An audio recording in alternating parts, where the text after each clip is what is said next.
نستعينه ونستغفره ونعوذ بالله من شرور أنفسنا ومن سيئات أعمالنا. من يهده الله فلا مضل له ومن يضلله فلا هادي له. وأشهد أن لا إله إلا الله وحده لا شريك له وأشهد أن محمدا عبده ورسوله. أما بعد. رب اشرح لي صدري ويسر لي أمري واحلل عقدة من لساني يفقهوا قولي. ربي زدني علما وارزقني فهما. اللهم إنا نسألك علما نافعا ورزقا طيبا وعملا متقبلا. السلام عليكم ورحمة الله وبركاته. Okay, apa khabar? Semua hari ini sihat? Sihat. Dah habis raya? Ke tak puas raya lagi, nak cuti lagi? Lama dah cuti ni. Lama dah cuti ni. Kan nak start bulan Jun ya? Start bulan Jun boleh tak boleh? Oh, campur cuti sekolah lagi. Oh, tak apalah. Kalau gitu sampai tahun depan je lah.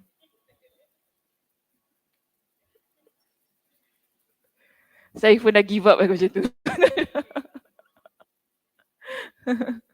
Kak Ram mana Kak Ram?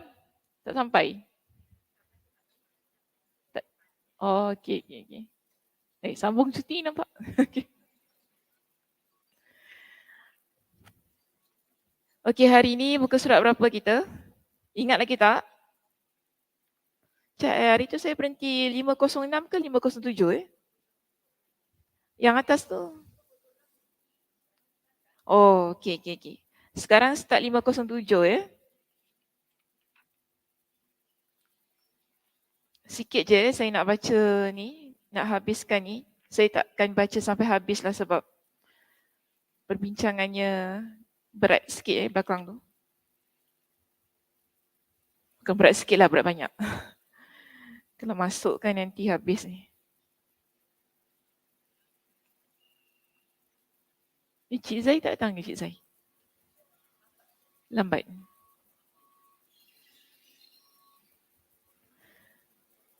Okey, kita sambung bab 68 bertajuk buang air kecil di air yang tergenang. Muka surat 507. Hadisnya ingat lagi tentang apa? Tentang larangan Nabi SAW bagi seseorang nombor 239 hadis di situ. La yabulanna ahadukum fil ma'id da'imil ladzi la yajri thumma yaghtasilu fihi.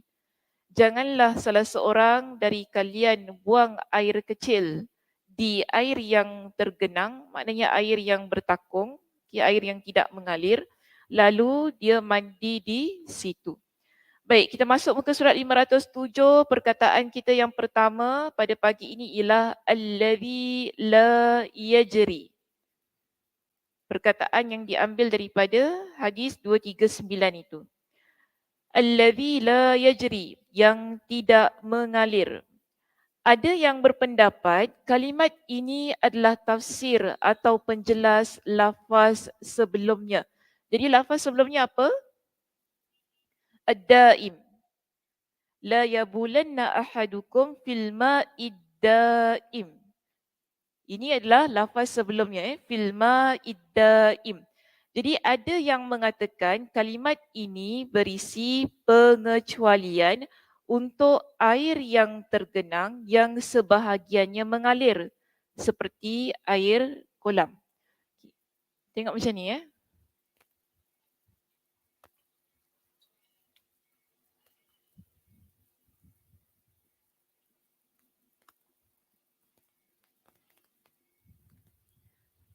Ini kalimat yang sebelumnya. Kemudian kita ada apa ti?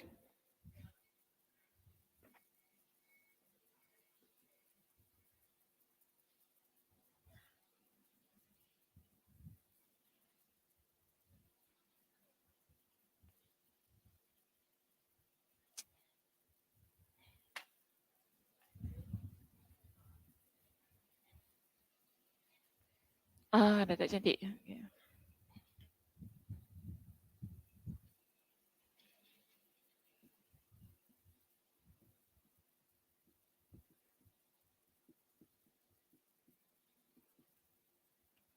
Okey, pendapat yang pertama kata allazi la yajri adalah menjelaskan kalimat yang sebelumnya, al-ma ad-daim. Okey? Jadi dikata pertama ialah allazi la yajri untuk menjelaskan maksud ad-daim yang berada di sebelumnya. Jadi air yang tergenang yang bagaimana? Yang tidak mengalir. Jadi jelas. Dia nak jelaskan kalimat yang sebelumnya. Okey, pendapat yang kedua, dia kata apa tadi? Untuk mengecualikan air yang tenang, apa ni? Untuk mengecualikan air yang tenang, yang tergenang, yang sebahagiannya mengalir seperti air kolam. Iaitu kita nak berikan pengecualian.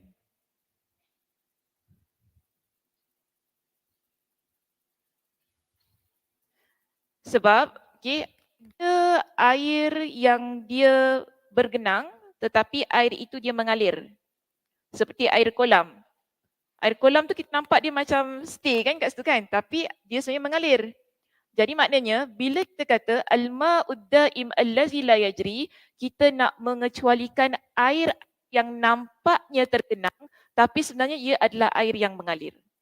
Kerana yang nak dimaksudkan pada konteks hadis ini ialah air itu dia bertakung, dia tak mengalir. Kalau kolam begitu je tapi dia mengalir tak? Mengalir. Maknanya tak termasuk dalam konteks hadis ini. Kalau ada orang buang air kecil dekat dalam kolam,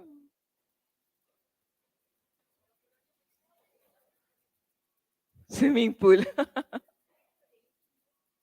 Swimming pool ada enjin kat bawah. Oh, tak pernah mandi swimming pool lah. Tak tahu. Macam mana? Ada enjin bawah dia. Enjin dia macam mana? Besar, kecil?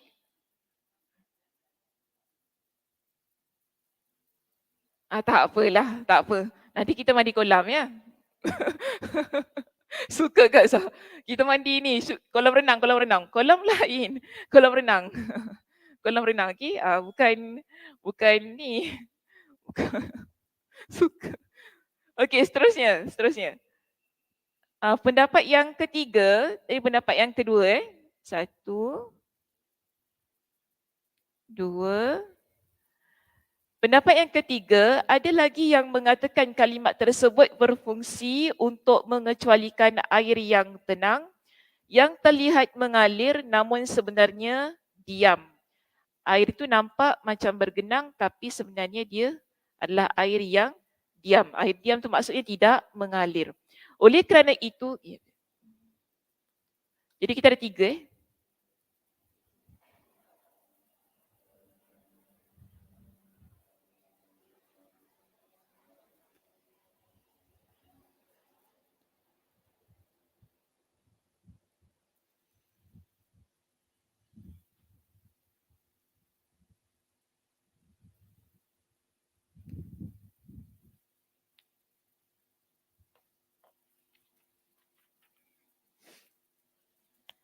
Okey, oleh kerana itu kalimat allazi la yajri tidak dicantumkan dalam riwayat Abu Uthman dari Abu Hurairah sebagaimana telah disebutkan yang dalam riwayat ini tertulis lafaz ar-rakid sebagai pengganti lafaz ad-daim.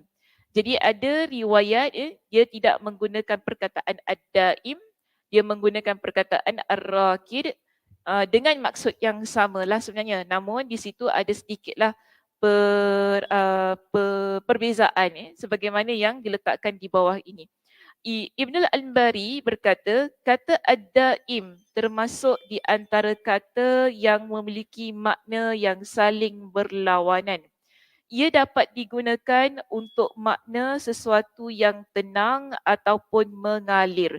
Jadi kalau kita baca di sini pendapat Ibn al-Anbari, perkataan ad-daim ni ada dua makna. Satu maknanya tenang, lagi satu mengalir. Jadi nak ambil yang mana? Yang mengalir. Apa dia? Terlihat mengalir. Mana? Makna sesuatu yang tenang ataupun mengalir. Okay, ia dapat digunakan untuk makna sesuatu yang tenang ataupun mengalir. Di situ ada dua makna bagi perkataan ad-daim. Perkataan ad-daim tu ada dua makna.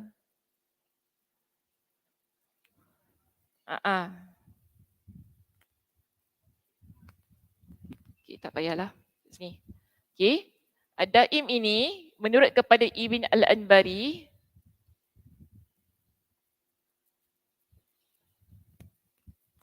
okay, satu, maknanya boleh jadi airnya tenang.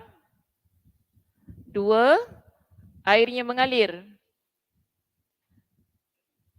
Kalau perkataan ini dia sendirian, okey, al-ma'ud daim, kita boleh faham antara dua, sama ada ianya tenang ataupun mengalir. Sebab tu di sini datangnya perkataan allazi la yajri untuk menjelaskan maksudnya adakah yang pertama ataupun yang kedua.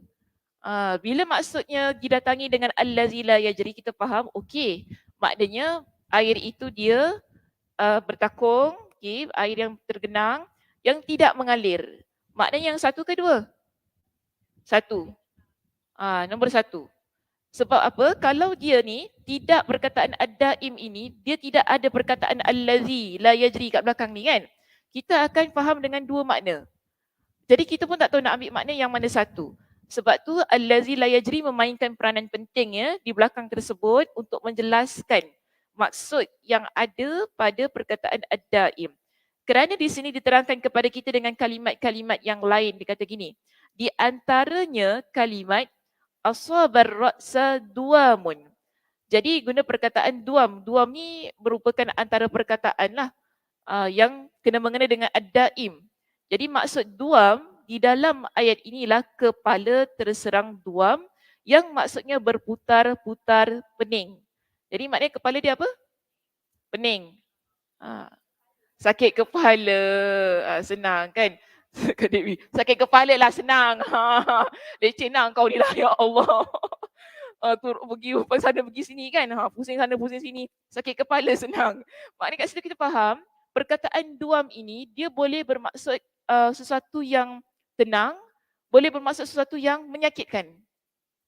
Jadi bila kita gunakan pada konteks air, ia juga boleh bermaksud dengan perkara yang sama. Okey, duam itu, ad-daim itu boleh kita kata tenang ataupun mengalir. Jadi dia kata di sini, mana tadi?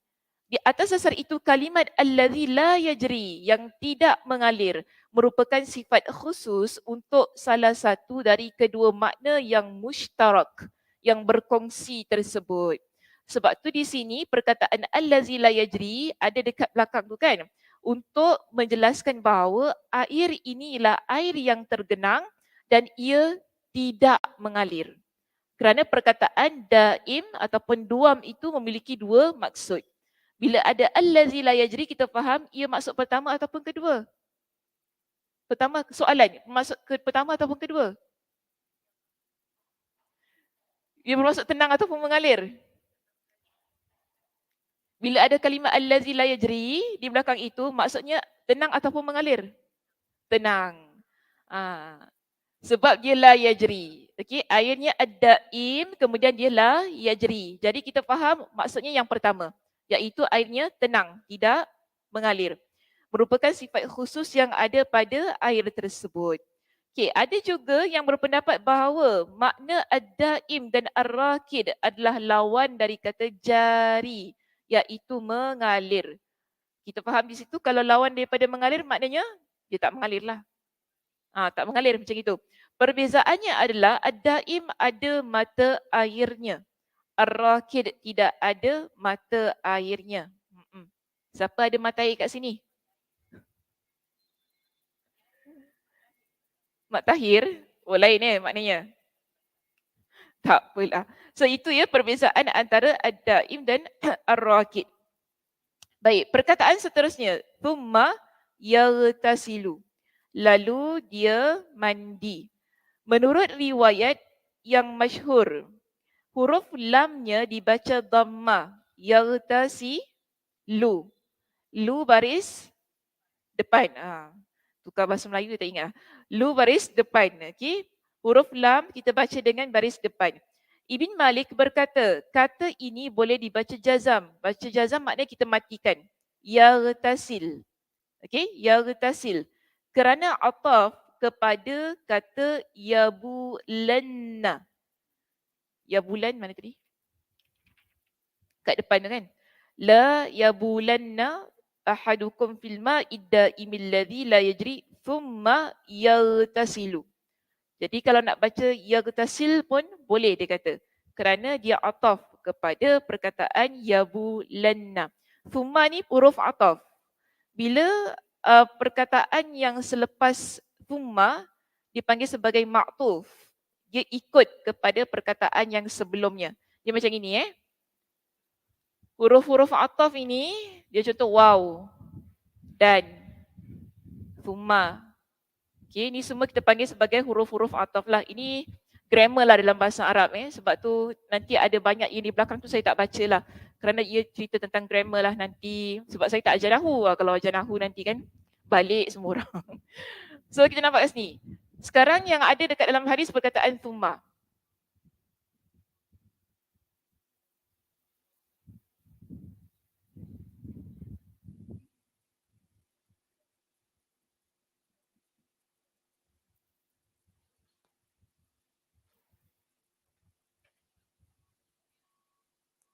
Thumma apa tadi? Yaghtasilu. Dia kata tadi boleh baca dengan dhamma dan mati. Okey? Dhamma dan sukun boleh baca. Sama ada kita baca summa yaghtasilu ataupun summa yaghtasil. Okey. Kerana apa dia kata? Perkataan yaghtasilu ini merupakan ataf dengan perkataan yabulanna yang sebelumnya. La yabul la yabul. Mana tadi saya baca? Okey, sini. Mana tadi? Dalam hal ini, posisi kata yabulanna dibaca jazam kerana terletak setelah huruf la nahiyah. Depannya ada perkataan la yabulanna. Jadi la nahiyah di depannya. Hanya saja lamnya dibaca dengan fathah kerana dimasuki oleh huruf nun taukid yang berfungsi sebagai penegas. Jadi dalam bahasa Arab ni, bila kita ada perkataan la dekat depan, okey, kemudian diikuti dengan fi'il. Fi'il tu maksudnya perbuatan. Jadi di sini akhir daripada perkataan perbuatan itu, huruf perbuatan itu biasanya kita akan baca dengan huruf mati. La yabul. Tapi sekarang dalam teks ini kita ada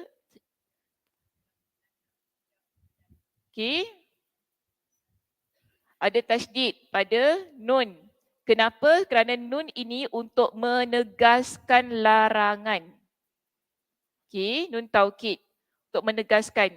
Kita panggil dia sebagai taukid. Jadi asalnya la yabul. Sebab itu boleh baca thumma yaghtasil. Dia ikut baris pada yang depan tu tadi. Okey, yang ini kita tak baca summa yagsilanna. Kita tak baca macam tu. Sebab apa? Di sini bukanlah ada la dekat depan tu.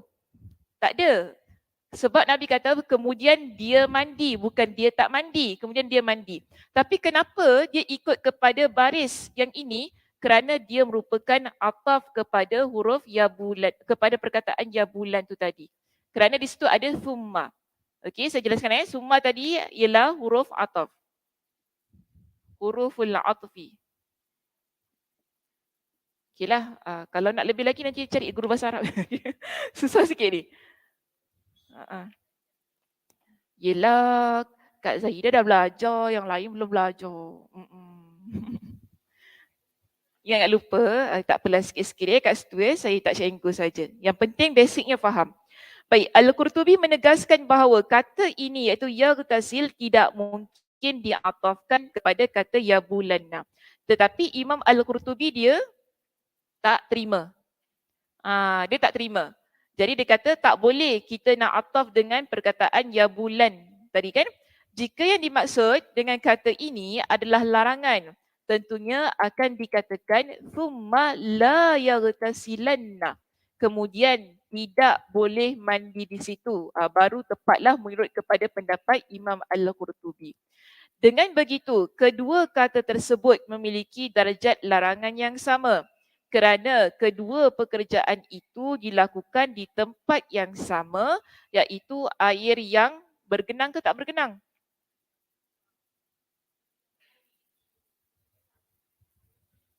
Air yang bergenang tidak mengalir. Okey? Baru cakap dah lupa. Selain itu, Al-Qurtubi menambahkan bahawa kata yaghtasilu di atas pada kenyataannya tidak berbentuk jazam. Jazam tu maknanya tidak ada, tak boleh baca dengan mati. Maka hal ini menunjukkan bahawa kata tersebut tidak diatafkan kepada kata yabulanna. Kita baca baris apa tadi dalam teks?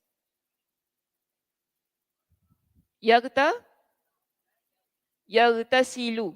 Baca baris depan, kan? Bahkan hadis ini berisi peringatan atas kesan dari satu pekerjaan. Apa pekerjaan yang ada dalam hadis ini? Nabi larang apa dalam hadis ini? Buang air kecil di mana? Tempat air yang tenang yang tidak mengalir. Jadi itu satu larangan. Bila ada larangan, dia akan ada kesan. Kesannya apa? Tak boleh mandi pada dalam air itu. Sebab dah bernajis. Sebab dah ada yang kencing dalam air itu. Sebab dia kata di sini, ia merupakan peringatan kepada satu perbuatan, kesan daripada satu perbuatan. Perbuatannya apa? Iaitu kencing di tempat air yang tergenang yang tidak mengalir. Apa kesannya? Kesannya di sini ialah tak boleh mandi pada air tersebut. Baik, di sini artinya orang yang kencing di air yang tergenang, kemudian dia perlu untuk bersuci dengannya, maka dilarang baginya menggunakan air itu. Hal ini sama seperti sabda Rasulullah sallallahu alaihi wasallam, la yadribanna ahadukum imra'atahu darbal amati thumma yudaji'uha. Jadi Nabi larang apa di sini? Janganlah salah seorang dari kalian memukul istrinya seperti memukul hamba sahaya, kemudian setelah itu dia menidurinya. Faham tak? Tak, dia nak tunjuk macam ni. Hadis ini dia buat satu perbuatan ada kesannya kan? Sama dengan hadis yang ini.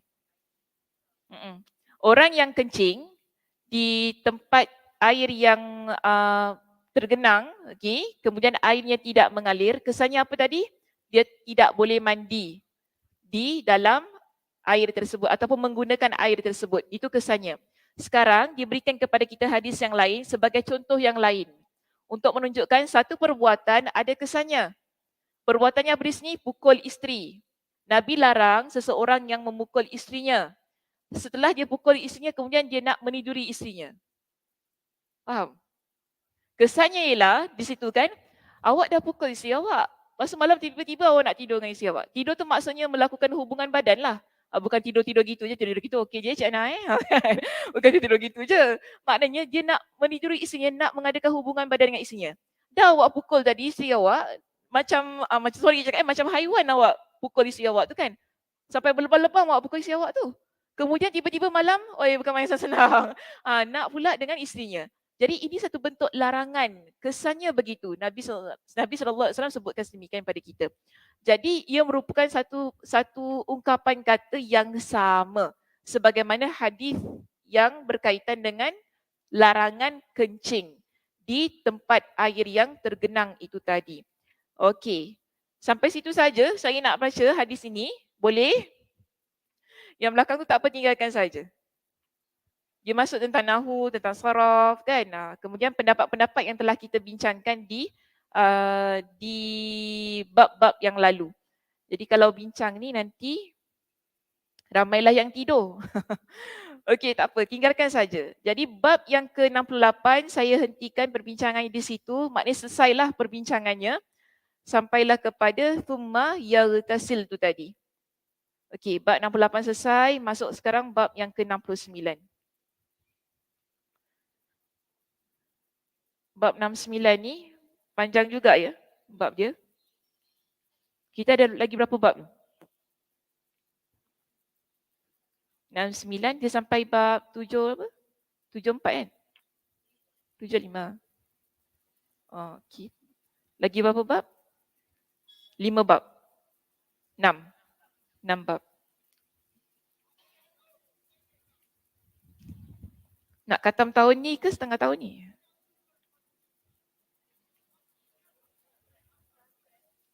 Buku baru dah ada? Oh, cepatnya. Takutnya buku baru tak ada stok Cepat-cepat beli. Yelah, sediakan. Siapkan dulu. Sebab tak tahu mungkin ada yang kita nak skip juga kan? Kadang sebab perbincangan dia berulang. Banyak kali dia berulang. Jadi sebab tu saya skip lah. Tak nak ambil masa yang banyak Okey, baik. Kita masuk bab 69. Bab 69 tajuknya panjang sedikit di situ. Apabila kotoran atau bangkai diletakkan di atas punggung ni maksudnya belakang seseorang yang sedang solat, maka solatnya tidak batal. Kenapa tak batal? Dia diletak. Bukan dia ada najis. Kalau dia ada najis? Okey, macam gitu. Kalau sebelum solat ada najis, kena bersihkan. Sekarang ni, dia lagi solat. Okay, so isunya, masa kita sedang solat. Okey, bukan sebelum, tapi sedang solat. Pegang baik-baik perkataan ini, kita sedang solat, kemudian tiba-tiba ada najis pada badan ataupun baju pakaian kita. So itu isunya. Baik, seterusnya babu idza ulqiya ala zahril musalli qadharun aw jifatun lam tafsud alaihi salatuhu. Wa kana ibnu Umar idza ra'a fi thawbihi daman wa huwa yusalli wada'ahu wa madha fi salatihi. Wa qala ibn al-Musayyib wa Sya'bi idza shalla wa fi thawbihi damun aw janabatun aw li ghairi al-qiblati aw tayammama fa shalla thumma adraka al-ma'a fi waqtihi la yu'idu. Maksudnya, biasanya Ibn Umar apabila melihat darah yang menempel di pakaiannya ketika dia sedang solat, dia akan menanggalkan pakaiannya lalu melanjutkan solatnya. Itu situasi yang pertama. Kita lihat di sini pendapat daripada Ibn al-Musayyib dan Asy-Sya'bi, dia kata apabila seseorang dia sedang solat sementara di pakaiannya terdapat darah atau air mani. Darah atau air mani. 1, 2. Ketiga, solatnya tidak menghadap ke arah kiblat. Atau dia solat dengan bertayamum lalu mendapatkan air sebelum waktu solatnya habis. Jadi macam mana? Solatnya itu tidak perlu diulangi. Solat tu tak apalah, yang tadi solat yang dia buat tu sah. Kita tak perlu nak risau. Okey, baik. Dia syarahkan lagi perkataan ini. Syarah pada judul bab. Perkataan babu idza ulqiya ala zahril musalli qadharun. Musalli orang yang solat. Musalla tempat solat. Jangan salah sebut. Saya nak pergi musalli. Kalau pergi musalli tu maknanya musalli tu orang yang sedang solat. Kan? Kalau musalla tempat kita solat. Jadi beza baris itu memainkan peranan dalam bahasa Arab. Silap barisnya, silap maksud perkataan itu yang kita sebut. Bab apabila kotoran diletakkan di atas punggung seorang yang sedang solat. Kata qadharun dibaca dengan memfathahkan huruf dhal, artinya sesuatu yang najis. Dia tak kiralah apa pun. Yang penting qadharun ini merujuk kepada benda-benda yang najis yang diletakkan pada belakang ataupun di punggung seseorang yang sedang solat itu. Nanti kita bincangkannya pada hadis yang berikutnya. Sekarang kita bincang tentang judul bab terlebih dahulu. Dan dia kata di sini perkataan aujifa atau bangkai. Makna kata jifa adalah bangkai yang sudah mengeluarkan bau busuk. Makna bangkai itu mula-mula dia mati dia tak bau lagi. Tapi sekarang bangkai ni yang dah memang betul busuk dan macam mana kata yang dah betul-betul rosak lah bangkai tu. Kan? Dah berapa hari yang dah mengeluarkan ulat diletakkan di belakang. Ini kisah Nabi lah sebenarnya. Nabi solat, ada orang musyrikin Makkah diletakkan bangkai di belakang Nabi SAW. Okay, hadisnya panjang, nanti kita akan bincangkan. Tak apa, fokus kepada yang ni dulu. Jadi dalam bab ini kata apa? Lam tafsud, tidak batal solat orang tersebut. Yakni apabila dia tidak mengetahui ada najis yang menempel di pakaiannya sementara dia terus melaksanakan solatnya.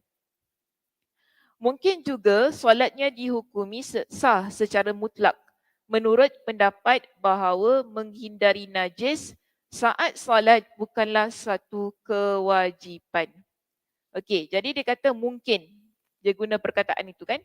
Mungkin solatnya dihukumi sah secara mutlak menurut pendapat bahawa menghindari najis saat solat bukanlah satu kewajipan. Sekarang ini pendapat yang pertama kata ketika kita sedang solat, kita nak avoid ataupun kita nak hindarkan diri kita daripada terkena najis, itu bukan satu kewajipan. Jadi hukumnya tak wajib. Sebab tu bila kita tengah solat ini, kita nampak ada darah ke apa kan dekat baju tu kan, kita boleh teruskan solat. Kerana hukumnya tidak wajib untuk kita tinggalkan solat itu ataupun tidak wajib untuk kita mengulangi solat tersebut. Kerana di sini hukumnya ialah yang wajib itu sebelum solat. Sebelum solat, wajib untuk kita cek pakaian kita, keadaan diri kita dalam keadaan yang suci. Tapi kalau tengah-tengah solat itu tidak wajib. Sebab ia di luar kekuasaan kita. Okey? Begitu pula menurut pendapat yang mewajibkan suci dari najis ketika hendak solat. Tetapi tidak mewajibkannya ketika najis itu ada saat sedang solat. Okay, itu maksud saya tadilah. Sebelum solat, memang patut kita cek pakaian kita terkena najis ataupun tidak. Okay, pakaian kita ini bersih ataupun tidak.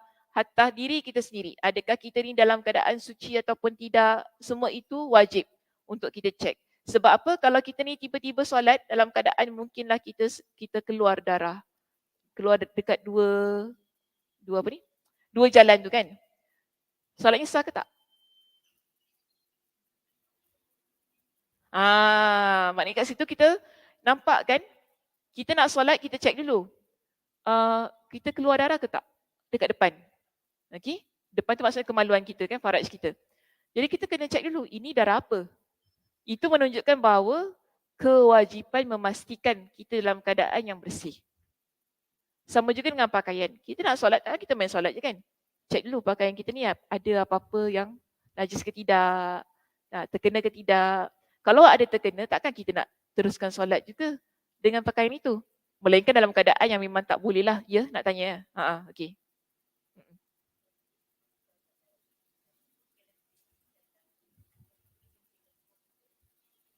Itu jelas sekali. Itu jelas sekali. Kena stop.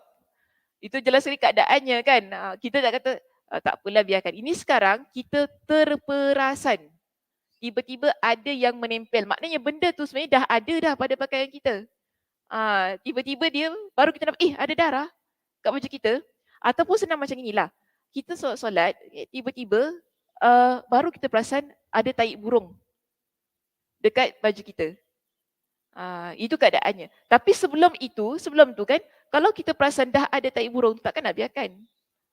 Sebaiknya kita cuci, bersihkan, baru kita solat. Kerana apa? Kita tidak mahu ada najis pada pakaian kita sebelum kita solat itu. Tapi setelah baru lah kita kata di sini, kalaulah dah habis solatnya, lepas-lepas solat ataupun sedang solat tu kan, perasan ada tai burung tu kan, ni dah rakaat ketiga ni sayangnya lah. Macam tu kan.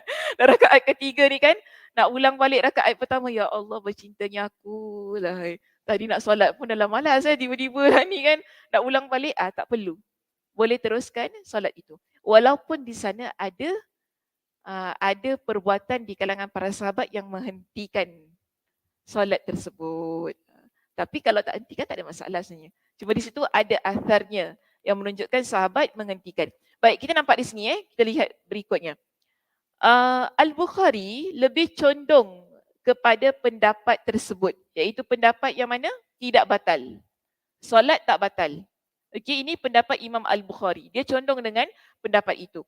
Kerana dia meriwayatkan perbuatan seorang sahabat Nabi yang meneruskan solatnya sementara darahnya bercucuran akibat terkena panah. Masih ingat lagi kisah ni? Macam mana kisahnya Kak Dewi? Aku pula sebab dia yang jawab ya. Macam mana cakap? Dekat bab yang mana?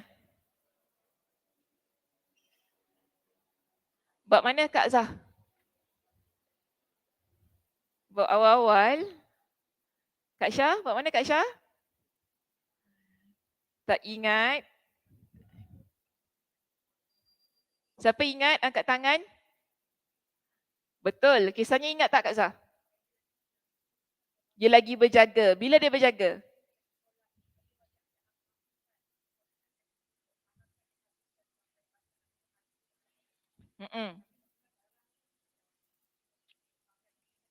Darah dah berlumuran di pakaian. Tapi dia tetap teruskan solatnya. Kawan dia tidur. Ya, betul. Kawan dia tidur. Tapi bab mana? Babnya mana? Itu penting tu, babnya mana? Sebab ia menjadi dalil oleh Imam Al-Bukhari yang kata solat tak batal. Sebab tu kena tahu bab kat mana. Jadi boleh refer balik perbincangannya. Jauh sangat dah Kak Dewi. Bab berapa? Sekarang bab berapa? Sekarang kita bab berapa? Baru baca sayang. Bab 69, kena buka juga ya. Bab 69. Okey, kisah tu dalam bab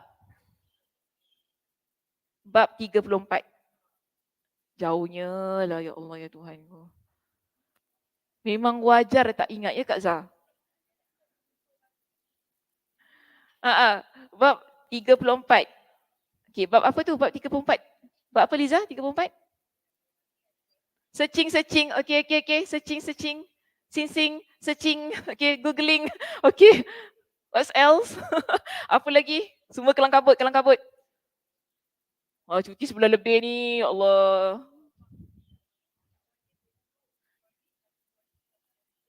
Tidak wajib berwuduk kecuali keluar sesuatu daripada dua saluran. Saluran apa? Suria?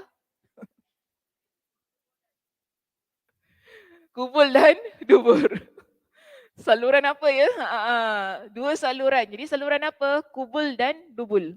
Bila keluar sesuatu daripada kubul di belakang, kubul di depan, dubur di belakang kita, dua saluran itu baru kita dianggap wuduknya batal.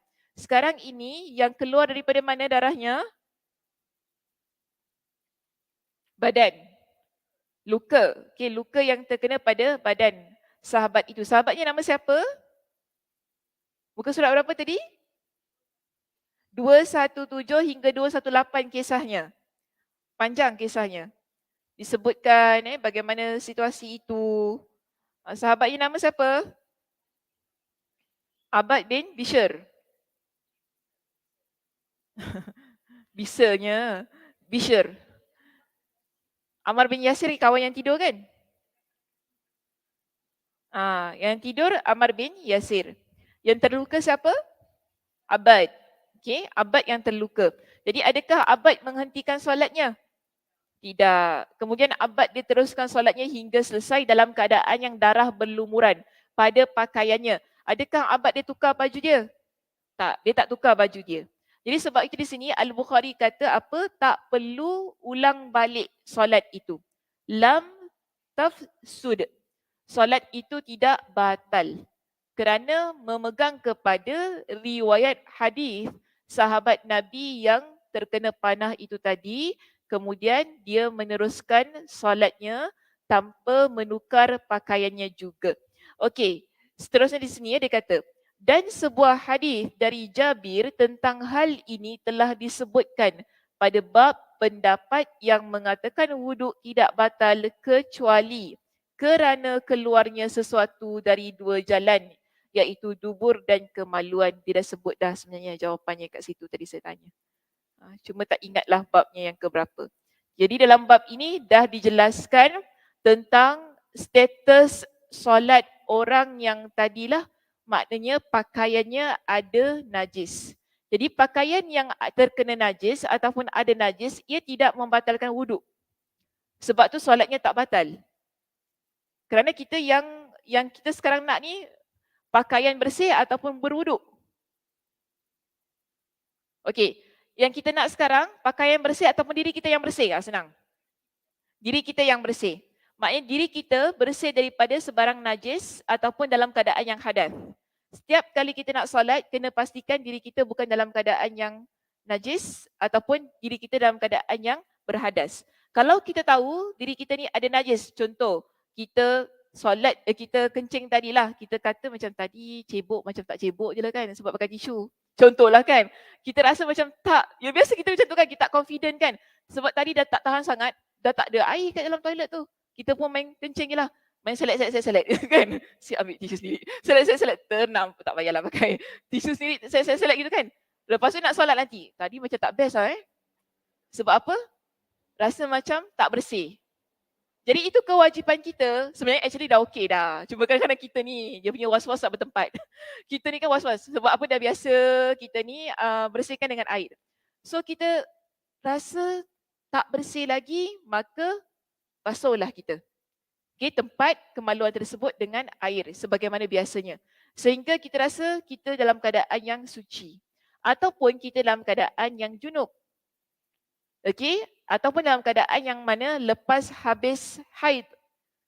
Lepas habis haid wajib mandi kan sebelum solat. Ini semua keadaan-keadaan yang menunjukkan kita dalam keadaan yang hadas besar.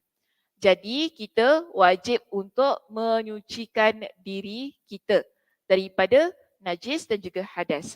Sebab itu sekarang persoalan saya. Yang kita nak perhatikan sekarang diri kita ataupun pakaian tu tadi. Diri kita. Itu yang wajib. Kalau pakaian ni, contoh kan kita kata sekarang pakaian, kalau kita basuh pakaian tu, najis tu kat sini tau. Tapi mungkin kita bimbang kalau kita basuhkan dia spread kan. Lebih baik tak payah basuh. Boleh solat dengan baju tu? Boleh je, tak ada masalah. Kita jangan susahkan diri kita lah. Sampai nak pinjam tudung. Lepas kau solat, aku pinjam tudung kau Kau solat dulu. Jangan sampai macam tu sekali. Sebab agama ni tak menyusahkan kita. Yang penting sekarang yang suci itulah diri kita. Pakaian tu tadi kalau tak suci tak ada masalah. Sebagaimana sahabat tu tadi kan. Dia solat dengan pakaian yang berlumuran darah.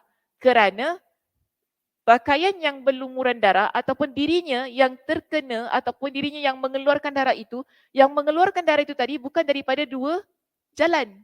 Bukan daripada kubul dan dubur. Yang keluar daripada mana? Badannya. Adakah itu membatalkan wuduknya? Tidak. Jadi boleh terus solat? Boleh. Okey, situasi kedua. Pakaian terkena darah dengan banyak. Banyak tau, bukan sikit. Kita kalau kena panah, keluar darah yang bercucuran, kita tak kata kena setitik, dua titik. Yang kena tu ialah habis pakaian tu dengan darah. Tapi dia tukar tak? Dia tak tukar. Dia teruskan solatnya. Menunjukkan kepada kita pakaian yang terkena najis tu dia bukan menjadi penyebab kepada batalnya solat seseorang. Sebab tu tadi dalam bab ini Imam Al-Bukhari kata apa? Lam tafsud. Okey, tidak batal solatnya. Okey, seterusnya perkataan. Sekarang ini kita masuk kepada athar. Ataupun athar ni kita panggil perbuatan di kalangan sahabat. Apa yang dilakukan oleh para sahabat ketika pakaian mereka ada yang terkena najis. Dan athar yang didatangkan di sini ialah melihat kepada kebiasaan yang dilakukan oleh Ibn Umar. Dia kata di sini kan, wa kana Ibn Umar. Biasanya Ibn Umar, jadi Ibn Umar dia buat apa? Athar ini disebutkan secara mausul. Mausul maknanya apa? Bersambung. Oleh Ibn Abi Shaybah melalui jalur Burud bin Sinan dari Nafi' dari Ibn Umar bahawasanya apabila dia sedang solat lalu melihat darah yang menempel di pakaiannya, maka jika dia dapat menanggalkan pakaian tersebut, dia pun menanggalkannya. Maknanya tanggal ke tidak?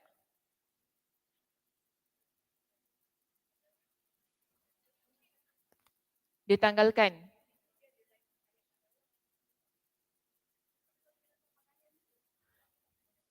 Oh, takkan nak sembahyang bogil? Oh, jauh Kak Dewi fikir. Yelah, biasanya macam ni kan. Orang Arab ni, dia selalu pakai pakaian yang ada dekat luaran tu kan. Kalau mereka pakai jubah, mereka ada pakai pakaian kat dalam kan.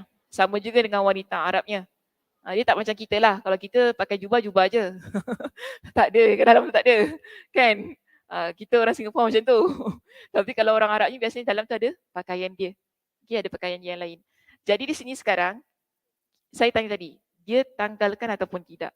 Dia ada dua keadaan. Sebab apa dia guna perkataan jika? Jika dia boleh tanggalkan, dia tanggalkan. Maknanya kalau tak boleh tanggalkan, tak tanggalkan. Okay, kena faham ya susunan ayat itu kan. Dia kata jika, jika dia, mana tadi? Dah hilang dah. Jika dia dapat menanggalkan pakaian tersebut, dia pun menanggalkannya. Kita faham, maknanya kalau dia tak boleh tanggalkan pakaian itu, dia tak tanggal. Kerana perkataan jika dekat depan itu. Kan? Baik, seterusnya. Tetapi, dia kata di sini, tetapi jika dia tidak mampu, dia pun akan keluar untuk membasuh pakaian tersebut, kemudian datang kembali untuk melanjutkan solatnya. Jadi kalau bagi dia, kalau dia tak boleh nak tanggalkan pakaian itu, dia ada dua kemungkinan di situ. Sama ada dia teruskan solatnya, ataupun dia hentikan solatnya. Dia basuh pakaian itu, kemudian dia sambung balik solatnya.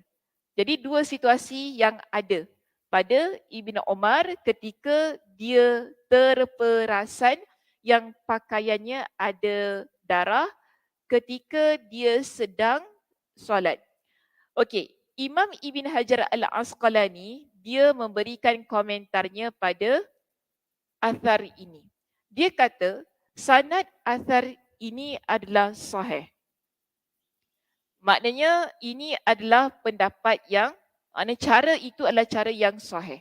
Apa yang dibuat oleh Ibn Umar merupakan perbuatan yang boleh kita terima sebagai hujjah.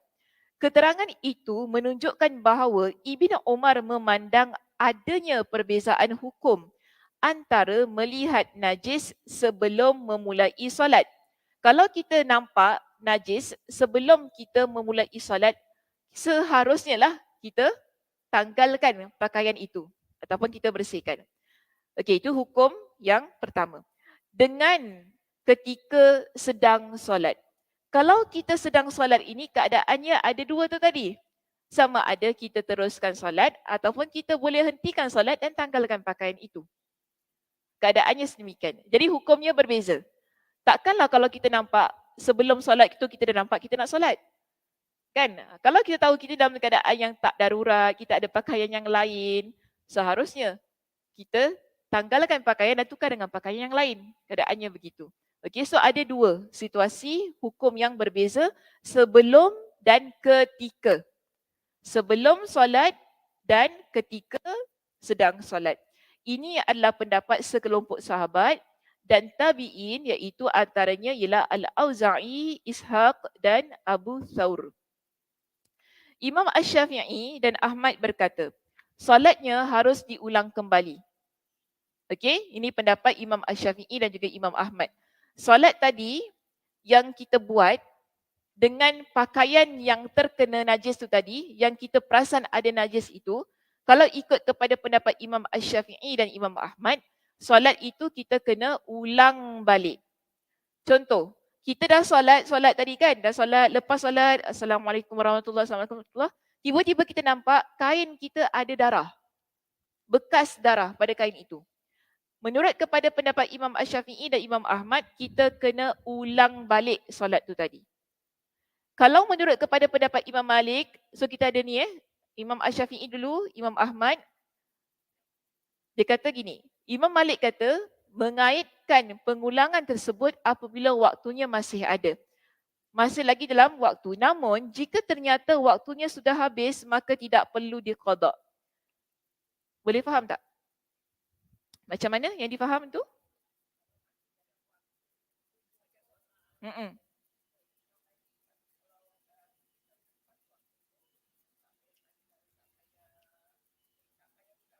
Tak payah ulang, maknanya solat tu okey je lah, sah kan? Jadi nak ulang ke tak ulang?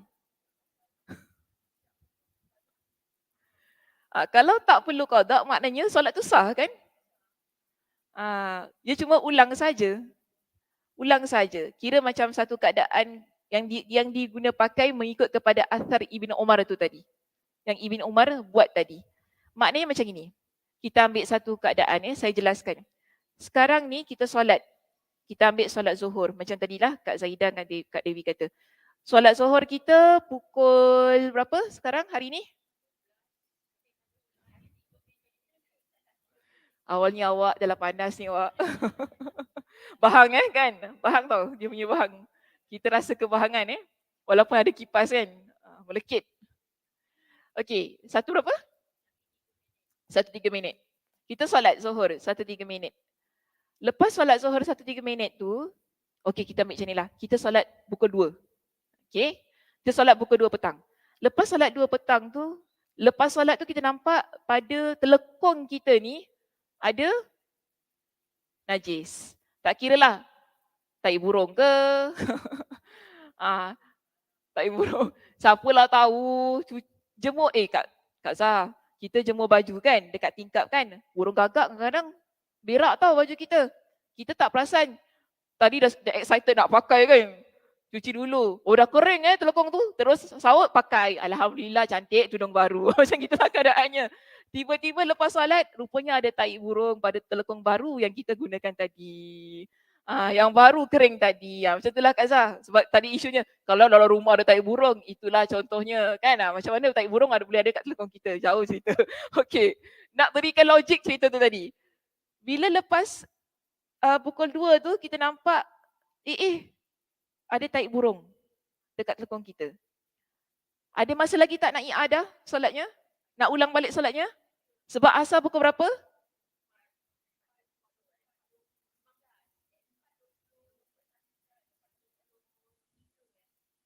Tak apalah, yang penting masuk solat asar. Okey, yang penting solat asar. Sekarang ni yang persoalannya, dah asar ke belum masa kita perasan? Belum. Kalau ikut kepada pendapat Imam Asy-Syafi'i dan juga Imam Ahmad, masih lagi lah. Okey, 4 berapa? 4.25. Okey, sabar. Kalau kita pegang kepada pendapat Imam Asy-Syafi'i dan juga Imam Ahmad, harus diulang kembali solat itu tadi. Imam Malik kata apa? Kalau masih ada waktu. Maknanya, masih ada waktu tak tadi? Masih ada waktu. Ulang kembali solatnya. Tapi kalau dah habis waktu, tiba-tiba masa nak solat asar, baru perasan, ada tai burung dekat saya punya telekung. Sekarang ni dah masuk waktu asar. Solat tadi macam mana? Burn ke tak burn? Tak burn. Guna ayat tu Tak burn solat tu. Dah tak payah fikir macam mana. Dah tak payah DM saya, PM saya. Ustazah, tadi saya solat tau. Kadang-kadang makcik-makcik ni, muslimah-muslimah ni dia kancang. Nak jadi pada dia. Cuma persoalannya tak belajar. Sorry cakap gitu Kita kalau belajar, insya-Allah kita lebih tenang. Okey? Sebab tu belajar agama ni sangat penting. Belajar bab taharah, bab wuduk sangat penting. Supaya kita tahu bagaimana ibadah kita. Jadi kan, tak perlu kita fikir kata, tadi macam mana sampai tak boleh tidur malam. Fikir, sampai termimpi-mimpi. Ada orang je macam itu. Kita tak macam itulah. Kita kata, tapi ada orang macam itu. Saya tak boleh tidur lah. Saya dah berapa hari ni. Dah berapa hari Dah berapa hari kan dia tanya kita kan. Dah berapa hari ni kan saya tidur. Kenapa tak tidur? Sebab saya solat gini-gini ada tahi burung. Masa waktu asar nak solat asar tu lah baru saya tahu. Telekong saya ada tahi burung. Kita pun kata, ya Allah.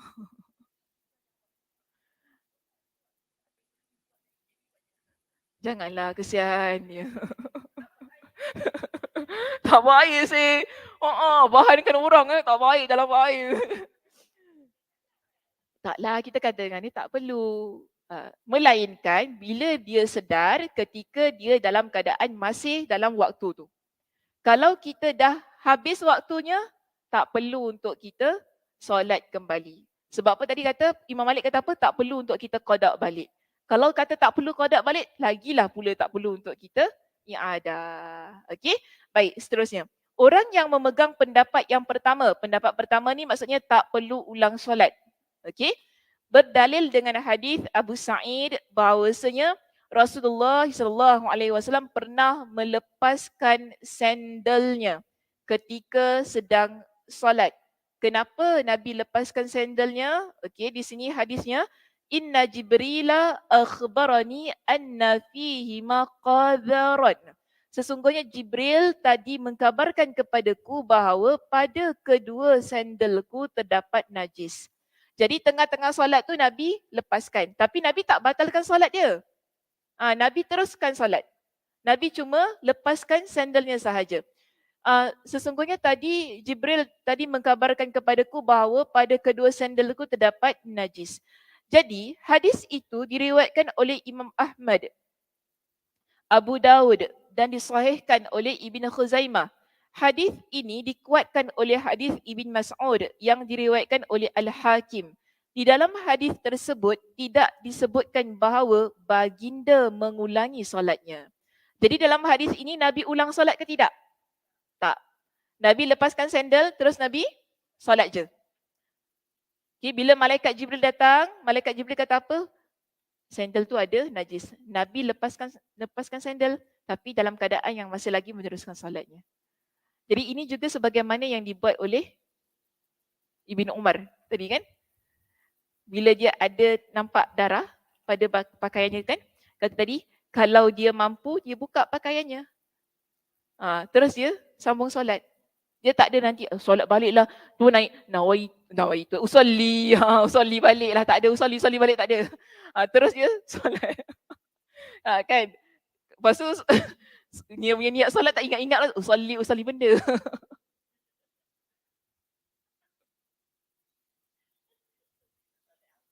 Nak solat apa pula kan? Timbul pula, tadi dah solat usalli kan? Nak usalli, ni usalli yang mana satu ya? Usalli batal pula ya. Dia tak ingat kan dia jadi susah kan macam tu kan? So tak payahlah, teruskan saja. Kadang-kadang kita ni banyak benda tak ada isu jadi isu. Benda simple kan jadi susah. Okey, adapun pendapat inilah yang atas tu saya dah baca belum? Di dalam hadis tersebut tidak disebutkan bahawa beliau mengulangi solatnya. Pendapat inilah yang dipilih oleh sekelompok ulama mazhab Syafi'i. Adapun masalah melanjutkan solat sebelumnya yang terputus tadi akan disebutkan penjelasannya dalam kitab As-Salah. Nanti kita akan lebih lagilah bincangkan tentang yang kita dah buka baju tadi kan terus kita solat kan. Ada lagi perbincangan yang lebih lanjut. Nanti kitab As-Salah lah kita bincang. Kitab As-Salah kita jilid berapa ya? Jilid 4 tayamum banyaknya buku. Itu orang yang beli Tayamum. Haid dan tayamum. Mandi. 3, okey. Jadi salat setelah itulah jilid ke-5. InsyaAllah. Kita akan bincangkan dengan lebih terperinci. Jadi ini kita bincang secara dasarnya sahaja. Yang penting tadi solatnya tak batal. Okey, dan tak perlu i'adah solat itu. Tapi sebaiknya lah di sini ada pendapatnya daripada pendapat Imam Syafi'i, Imam Ahmad, Imam Malik kan. Kalau sekiranya masih dalam waktu kita nak ulang balik solat itu boleh saja. Tak ada masalah. Tapi kalau dah habis waktunya tak perlu untuk kita qadakkan kembali solat tersebut. Ni sini perkataan. Okey, dah habis masa ke? Dah lucu.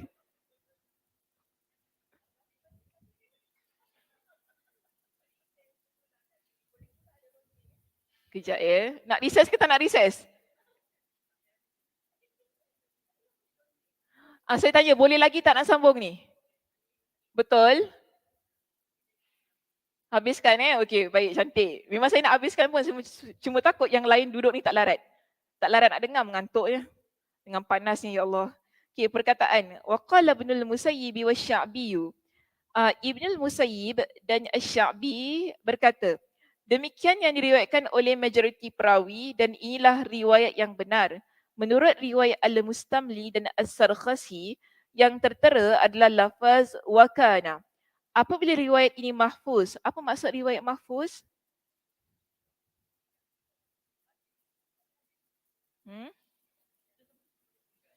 Bukan. Itu dia tak terangkan pun. Mahfuz hadis yang, okey, mahfuz hadis sahih ke dhaif?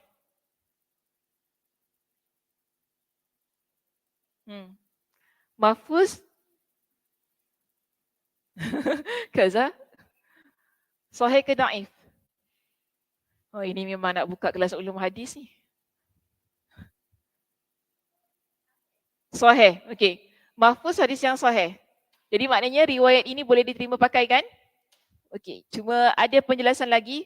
Mahfuz inilah hadis yang diriwayatkan perawi yang makbul, yang mana melebihi yang lebih makbul.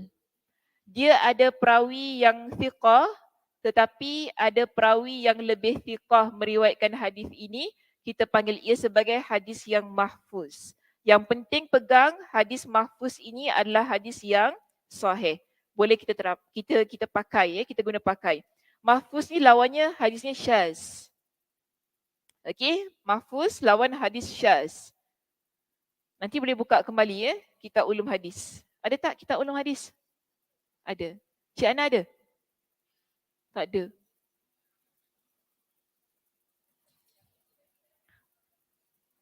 Nanti saya ajar Cik Ana Saya Cik Ana. Boleh. Okey. Bererti redaksi dalam bentuk tunggal pada kalimat iza salla apabila seseorang sedang salat. Maknanya adalah untuk masing-masing dari keduanya, yakni Ibnul Musayyib dan Asy-Sya'bi. Maknanya ini adalah pendapat kedua-duanya, itu maksudnya. Okey, ini pendapat kedua-duanya, pendapat Ibn Al-Musayyib dan Asy-Sya'bi. Maksud terkena darah di sini adalah jika darah itu mengenai orang yang sedang solat tanpa sepengetahuannya. Demikian juga halnya dengan air mani, yakni bagi yang berpendapat bahawa air mani itu najis. Kita pernah bincangkan air mani ini najis ke tak najis sebenarnya? Tak najis. Jadi kalau mereka yang berpendapat air mani itu najis, inilah masuk kepada isunya di situ. Iaitu air mani yang ada pada pakaian tersebut tidak membatalkan solatnya. Okay. Demikian juga halnya dengan air mani, yakni bagi yang berpendapat bahawa air mani itu najis. Mengenai masalah menghadap kiblat, hal ini berkaitan dengan seseorang yang sudah berusaha keras menentukan arah kiblat namun ternyata dia keliru, kiblatnya silap. Baik, seterusnya untuk masalah tayammum, hal ini berlaku kepada orang yang tidak mendapatkan air ketika hendak solat. Secara zahir, keempat athar tersebut, keempat athar itu tadi merujuk kepada empat isu tadi. Apa dia? Apa dia?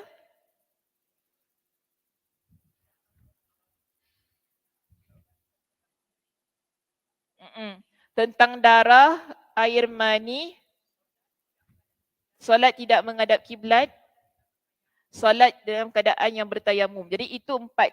Okay, empat athar tersebut berasal dari dua tabi'in yang telah disebutkan di atas. Periwayatan keempat athar ini disebutkan secara mausul oleh Abdul Razak, Sa'id bin Mansur dan Ibn Abi Shaybah dengan sanad-sanad yang sahih dan terpisah sebagaimana telah saya jelaskan dalam kitab Ta'liqut Ta'liq. Ini kitab Imam Ibn Hajar Al-Asqalani yang lain ya. Jadi pembahasan yang lalu telah disinggung masalah terkena darah.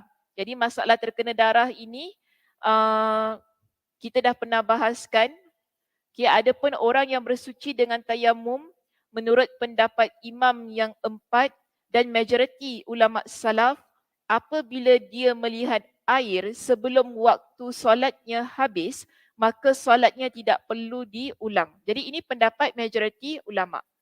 Contoh, kita solat, nak solat zuhur kan, air tak ada. Tercarilah satu Singapura ni tak ada air. Sekarang ni dia kata, mana tadi?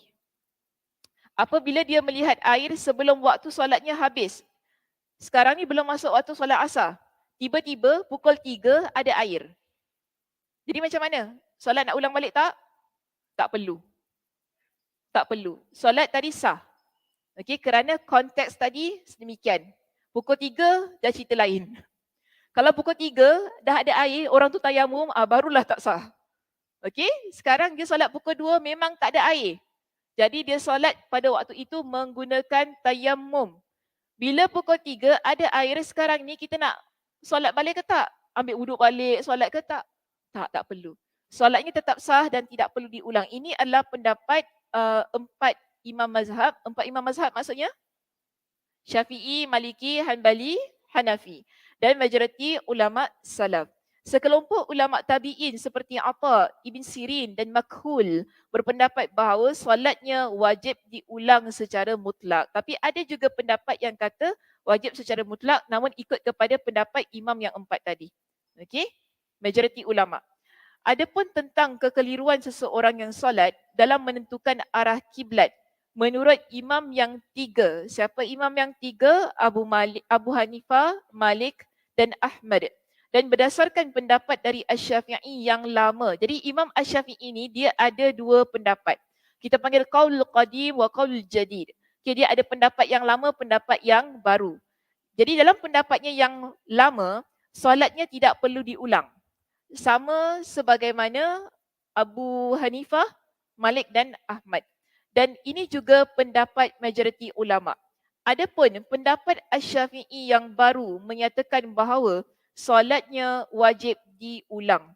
Para ulama yang berpegang pada pendapat pertama berdalil dengan hadis yang diriwayatkan oleh Imam At-Tirmizi dari jalur Abdullah bin Amir bin Rabi'ah. Dari ayahnya, dia mengatakan sanadnya hasan. Akan tetapi hadis tersebut didaifkan oleh ulama yang lain. Al-Uqaili berkata tidak ada riwayat yang menyebutkannya dengan sanad yang sahih.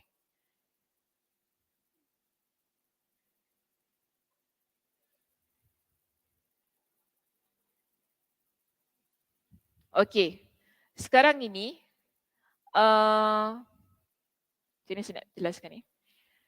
Orang yang mana dia tersalah kiblat. Ni situasinya. Tersalah kiblat. Okay, dia solat, sepatutnya kiblatnya ke sana. Tapi dia solat ke depan macam ni. Contohlah kan macam tu. Sekarang ni dia nak kena ulang balik solatnya ataupun tidak setelah dia tahu kiblatnya salah.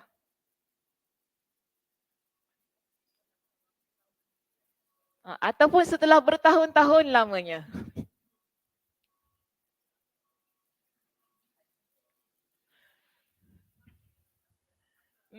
Dan juga pendapat Imam Asy-Syafi'i yang lama, tak perlu ulang. Okay, tak perlu ulang solat itu. Baik, kita lihat seterusnya. Ibn Arabi berkata, dasar pendapat Asy-Syafi'i yang baru. Sekarang, kalau ikut kepada pendapat Imam Asy-Syafi'i yang baru, kena ulang. Okay, kena ulang. Baik, dia kata macam ini. Hal ini ada kaedahnya yang dia guna. Sesungguhnya kekeliruan seseorang mujtahid dihukumi batal apabila ditemukan dalil yang menyelisihinya. Dan kaedah ini tidak mungkin dilakukan dalam penentuan kiblat kecuali di kota Makkah. Okey, kecuali di kota Makkah. Adapun jika penentuan kiblat dilakukan oleh seseorang di luar kota Makkah, maka hasil ijtihadnya yang lama dalam menentukan kiblat tidak dapat dibatalkan dengan hasil ijtihadnya yang baru kerana keduanya berlaku sesuai dengan kondisinya masing-masing. Saya ambil macam ini. Kita nak mudah faham ya paragraf ni.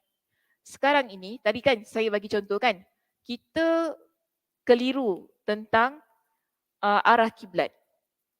Selama ni kita solat menghadap kiblat, contoh menghadap kiblat ke arah begini. Tapi setelah 7, 8 tahun, 10 tahun, rupanya baru kita tahu, oh rupanya kiblat rumah kita macam ginilah, straight.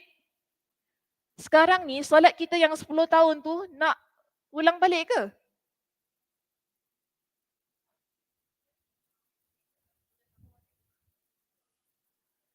Tak payah. Confident. Pendapat Imam Asy-Syafi'i yang baru kata wajib ulang tau. Cia. Muka dia takut dah. Macam mana betul juga macam mana macam mana? Dimaafkan. Oh, dia guna perkataan dimaafkan pula.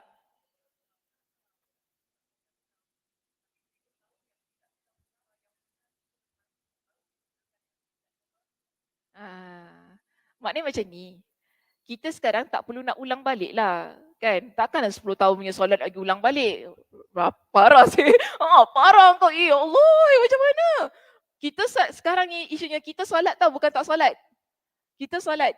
Sekarang ni solatnya salah kiblat. Dah lah 10 tahun menghadap kat situ kan. Rupanya salah kiblat macam mana? Nak ulang balik? Tak perlu. Sebab apa? Ini adalah pendapat majoriti. Pendapat majoriti ulama. Okay, Imam Ahmad 3, Abu Hanifah, Malik. Kemudian pendapat Imam Syafi'i yang lama pun begitu. Cuma tiba-tiba datang pendapat yang baru ini.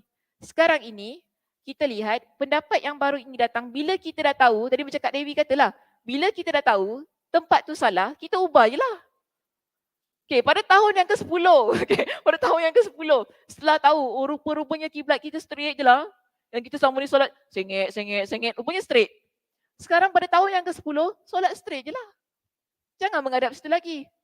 Kalau dah tahu, kita buat lagi, itu masalahnya, itu yang patut ulang, betul tak? Cari pasal. Cari pasal.